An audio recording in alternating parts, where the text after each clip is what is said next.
en esta conversación, en este programa, una vez que escuchamos a Kate Doyle desde los Estados Unidos hablar de estos documentos recién desclasificados de la Agencia de Inteligencia de la Defensa, DIA, según sus siglas en inglés, de los Estados Unidos, que describen precisamente, como lo ha contado ella, el papel del ejército en el apoyo a los grupos paramilitares, no solo apoyo, sino promoción directa a los grupos paramilitares en Chiapas, y bueno, pues que incluye todo esto, la matanza de Acteal, por supuesto, como el gran referente histórico. Eso es una información de enorme valía para conocer esta historia, es una información de enorme importancia para identificar responsabilidades históricas y que, como muy bien dice Kate, deben ser investigadas en México y están siendo investigadas con estas informaciones. Ahora, General Gallardo, tú nos has traído a este estudio este voluminoso documento que es un informe de inteligencia militar mexicana. Es un informe de la Secretaría de Defensa Nacional del Estado Mayor S2 Intel, dice aquí. La documentación contenida en este legajo fue obtenida por el personal militar durante las operaciones realizadas en el estado de Chiapas en el periodo comprendido entre el día 2 y el 14 de enero de 1994, es decir, en los primeros días de la irrupción pública del Ejército Zapatista de Liberación Nacional en México. Dice aquí que algunos de los documentos se localizaron en las mochilas de los transgresores, otros en vehículos que fueron empleados como transporte y en diversos locales de las poblaciones de Altamirano, Ocosingo, Las Margaritas, Morelia, Chanal y Ochuc, sitios en donde algún momento se refugiaron o emplearon como alojamiento. En algunos casos no se incluye el documento completo, habiéndose seleccionado la o las partes que se considera será de su interés. Eso es lo que dice la presentación de este voluminoso documento del que nos vas a hablar. Cuéntanos, ¿qué hay aquí? Sí. Bueno, Carmen, mira, este documento a mí me lo hicieron llegar cuando estaba en la prisión del campo militar número 1. Estuviste varios años ahí. Sí, claro que sí, hasta de 1993 a 1999. Este documento yo lo tuve en mi celda, lo estuve ahí. Me llamaba la atención que los directivos lo veían y me decomisaban muchas cosas, pero menos ese documento. A lo mejor no le daban importancia, ¿no? Entonces, así fue como yo lo tengo en mi mano. Cuando me cambiaron a una prisión civil, lógico, no tuve ese documento porque es riesgoso, ¿no? Que ese documento se ventile. En aquel entonces era riesgoso. Ahora creo que en el contexto en el que se están desclasificando los documentos que nos acaba de comentar Kate, es conveniente que se sepa, ¿no? Bueno, este documento hace énfasis sobre la actuación de la inteligencia humana, como lo llama Kate, que tiene que ver con una operación contrainsurgente que abarca muchas cosas. Por ejemplo, una guerra psicológica, una guerra de baja intensidad, que tiene por objeto desarticular a las comunidades indígenas, a provocar desplazamiento de las comunidades indígenas para posesionarse de los territorios por un lado y por otro lado, quitarle el apoyo de las bases civiles al ejército zapatista en aquel entonces, ¿no?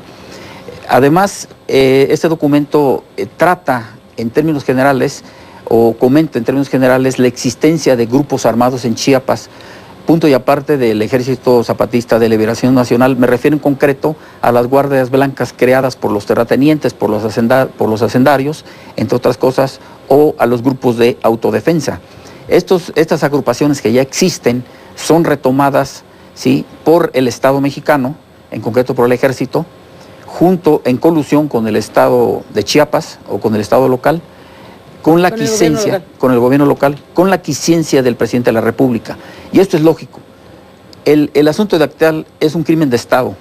En México tenemos un gobierno autoritario vertical, principalmente en el aspecto militar, en donde no se mueve nadie sin orden del presidente de la República. Por lo tanto, es imposible que se haya cometido ese crimen en 22 de diciembre de 1997, en virtud, ¿sí?, de que en una zona militarizada después de la Ciudad de México, la concentración de tropas más grandes en aquel entonces se encontraban en Chiapas. No es posible que nadie pueda pasar, y menos armado, ¿sí?, en un trayecto de 30, 40 kilómetros que es de San Cristóbal de las Casas a Acteal.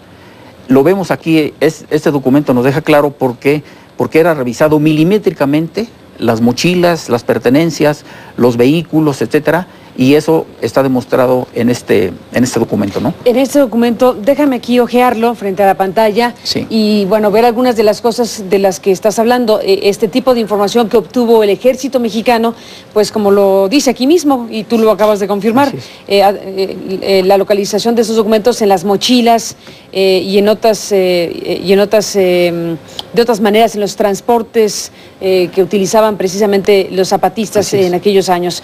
Y bueno, viene aquí pues una gran cantidad de informaciones, por ejemplo, vienen, por tomar aquí algo en la ojeo general que hacemos, algunos dibujos, algunos mapas, cómo se organizaban los zapatistas, cómo tenían comunicación obviamente entre ellos, y el Ejército Mexicano desde los primeros días tenía esta información que le sirvió para tener un diagnóstico de las cosas en Chiapas, para entender, entre comillas, el fenómeno que se estaba dando y tomar decisiones que derivaron en una práctica paramilitar como respuesta del Estado frente a una insurrección de esta naturaleza. De la creación de grupos paramilitares en Chiapas, como un sistema de táctica contrainsurgente. A ver, aquí hubo después de las masacres que se hicieron el día 1 de enero de 1994 en Chiapas, como es el asunto de la masacre del mercado de Ocosingo, de un hospital donde son ejecutados hasta pacientes que no tenían que ver nada, entre otras, recibe una gran crítica el ejército por violaciones excesivas a los derechos humanos.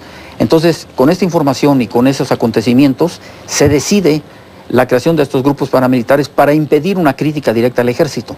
Ahora, cuando hay violaciones a los derechos humanos, esa es una táctica encubierta de contraguerrilla. Entonces, el Estado mexicano y el Secretario de la Defensa Nacional, tan es así que está documentado, ellos dicen, vamos a investigar, no es el ejército, son grupos paramilitares que nacieron de los conflictos internos en las comunidades. Ahora nosotros estamos viendo que eso no es cierto.